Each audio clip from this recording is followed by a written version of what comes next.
बाबा बागेश्वर ने हमेशा से अपनी इस इच्छा को जाहिर किया है कि वो भारत को एक हिंदू राष्ट्र बनता हुआ देखना चाहते। जो लोग उनसे सहमत हैं वो उनके कार्यक्रमों में जाते हैं, उनमें आस्था रखते हैं, उनकी बातों को, उनके प्रवचन को सुनते हैं। इस विवाद में गए हुए कि वो क्या कह रहे हैं, नहीं कह रहे। देश चलेगा तो संविधान के आधार पर चलेगा। राजनीतिक दल उसमें अपनी राजनीतिक रोटियां सेकने के लिए, तुष्टीकरण की राजनीति को बढ़ावा देने के लिए और किसी एक धर्म विशेष को अपने पक्ष में करने के लिए बिना मतलब के इसमें आरोप प्रत्यारोप लगाने लगते। जब किसी दूसरे धर्म के लोग अपने धर्म के बारे में सारी बातें करते हैं तब तो ये लोग नहीं बोलते राजद जैसी पार्टियां।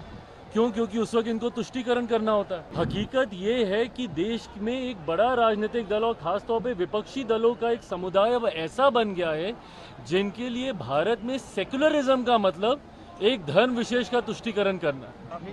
ये कौन सी बात उन्होंने पहली बार बोली है? बाबा बागेश्वर ने हमेशा से अपनी इस इच्छा को जाहिर किया है कि वो भारत को एक हिंदू राष्ट्र बनता हुआ देखना चाहते। जो लोग उनसे सहमत हैं वो उनके कार्यक्रमों में जाते हैं, उनमें आस्था रखते हैं, उनकी बातों को, उनके प्रवचन को सुनते हैं। और एक बहुत बड़ी देश की आबादी है जो उनकी बातों से सहमत होती है। बहरहाल बिना इस विवाद में गए हुए कि वो क्या कह रहे हैं, नहीं कह रहे। देश चलेगा तो संविधान के आधार पर चलेगा। और जो राजनीतिक दल, हर धर्म गुरु की इच्छा होती है कि देश उनके धर्म के आधार पर चले। ऐसे में वो अपनी इच्छा को रखते हैं, उनके अनुयायी उनकी बातों को सुनते, मानते, समझते हैं। ऐसे में मैंने पहले भी इस बात को कहा है कि किसी भी राजनीतिक दल को इसमें हस्तक्षेप करने का कोई मतलब ही नहीं है। जब ये बात स्पष्ट है कि देश संविधान के आधार पर चलेगा, बट कुछ राजनीतिक दल उसमें अपनी राजनीतिक रोटियां सेकने के लिए, तुष्टीकरण की राजनीति को बढ़ावा देने के लिए और किसी एक धर्म विशेष को अपने पक्ष में करने के लिए बिना मतलब के इसमें आरोप प्रत्यारोप लगाने लगते हैं। बाबा बागेश्वर ने पहली बार नहीं कहा, उन्होंने कई बार इस बात को कहा। बट ऐसे में जो यहाँ के स्थानीय राजनीतिक दल हैं, पहले तो उनके आने का ही विरोध करने लग जाते हैं, उसके बाद उनके यहाँ रहने का, उनकी बातों का, उनके कहे का। भाई आप एक राजनीतिक दल हैं, आपको क्या लेना देना कोई धर्मगुरु आके क्या कह रहे हैं, नहीं कह रहे हैं। जब किसी दूसरे धर्म के लोग अपने धर्म के बारे में सारी बातें करते हैं तब तो ये लोग नहीं बोलते राजद जैसी पार्टियां। क्यों? क्योंकि उस वक्त इनको तुष्टीकरण करना होता है।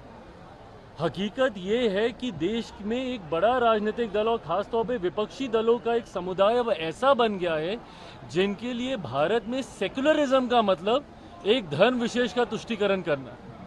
ये सोच ही पूरी तरीके से गलत है।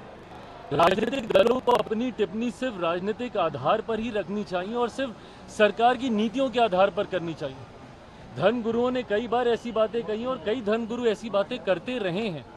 इस विवाद में किसी राजनीतिक दल को पढ़ने की जरूरत ही नहीं है। राजद के पास अगर इतना ही समय है तो फिर वो भी अपनी एक धर्मशाला अलग से खोल लें। फिर क्यों वो किसी एक राजनीतिक संगठन का हिस्सा बने हुए हैं? अगर उनको टिप्पणी करनी है, करें ना भैया, बिहार में हमारी सरकार को लेकर, करें देश में हमारी सरकार को लेकर। पर इस तरीके की बातें कर कर राज्य में सिर्फ धार्मिक असंतुलन बनाने का प्रयास जो राजद के द्वारा किया जाता है वो कतई उचित नहीं है।